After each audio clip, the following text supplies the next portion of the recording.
સથરામાં 80,94,000થી વધુની ચીટિંગના ગુનામાં 2 વર્ષ નાસા ફરતા આરોપીને સુરત ક્રાઇમ બ્રાન્ચે રાજસ્થાનથી ઝડપી પાડ્યો હતો. સુરતના સથરા વિસ્તારમાં કાપડના વેપારનો વિશ્વાસ કેળવી 80,94,000ના ચીટિંગના ગુનામાં છેલ્લા 2 વર્ષ નાસ્તા ફરતા આરોપીને રાજસ્થાન નવલગઢ ખાતેથી સુરત ક્રાઇમ બ્રાન્ચે ઝડપી કાયદેસરની કાર્યવાહી હાથ ધરી છે. વર્ષ 2022માં નરેશભાઈ નાગરમલ સૈનીએ સુરતના સથરા વિસ્તારમાં પોતાના શ્રી હરિઓમ એન્ટરપ્રાઇઝ નામના વ્યવસાયના પડદાની પાછળ એક મોટો કારસો રચ્યો હતો. પોતાની લોભામણી વાતોથી અને પ્રભાવશાળી છબીથી તેણે વેપારી મયુરભાઈ ડાયાભાઈ નાથાણીને પોતાની જાળમાં ફસાવ્યો. શરૂઆતમાં નરેશભાઈ નાના નાના ઓર્ડર આપી તેની રકમ સમયસર ચૂકવી દીધી, જેથી મયુરભાઈનો વિશ્વાસ જીતી શક્યો. પરંતુ તેનો સાચો પ્લાન થોડા દિવસો પછી અમલમાં આવ્યો. વિશાળ રકમના પ્લાસ્ટિકના રો મટીરિયલના ઓર્ડર આપી કુલ ₹80,94,157નો માલ લઈ લીધો. માલ મળ્યા પછી પોતાનું ગોડાઉન બંધ કરી ફરાર થઈ ગયો હતો. ધરપકડથી બચવા માટે નરેશભાઈ રાજસ્થાનમાં પોતાના વતનના છાંયડા હેઠળ રહેવા લુકાઈ ગયો.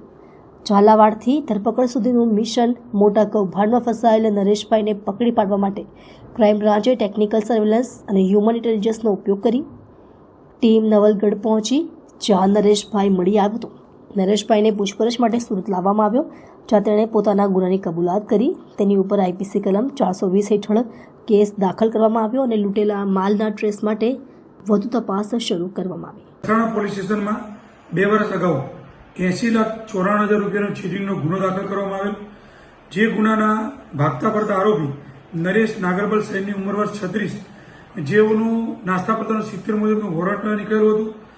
એ આરોપી નવલગઢ રાજસ્થાનમાં હોવાની ક્રાઇમ બ્રાન્ચની બાતમીના આધારે ક્રાઇમ બ્રાન્ચે ટેકનિકલ સર્વેલન્સ તથા હ્યુમન સોર્સના આધારે એ આરોપીને પકડી પાડી અને અત્રે લાવી પૂછપરછ કરતા આરોપી પોતાનો ગુનો કબૂલ કરેલ છે, જે આરોપીને સરથાણા પોલીસ સ્ટેશનમાં અટક કરી અને સુપ્રત કરેલ છે. સર, કે ચીટિંગનો અંજામ કઈ રીતે આપ્યો હતો આને?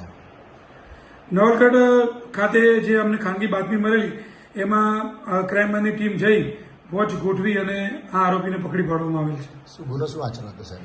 એને ગુનો ચીટિંગનો પોતાને હરિઓમ એન્ટરપ્રાઇઝ પ્રોપરાઇટર નામે ગોડાઉનની અહીંયા ટેક્સટાઇલ માર્કેટમાં ચાલુ કરી અને ફરિયાદી મયુરભાઈ ડાયાભાઈ નાથાણીનાઓનું માલ ખરીદી 80 લાખ રૂપિયાનું ચીટિંગ કરી અને પૈસા પરત ના આપી ગુનો આચરેલ હતો.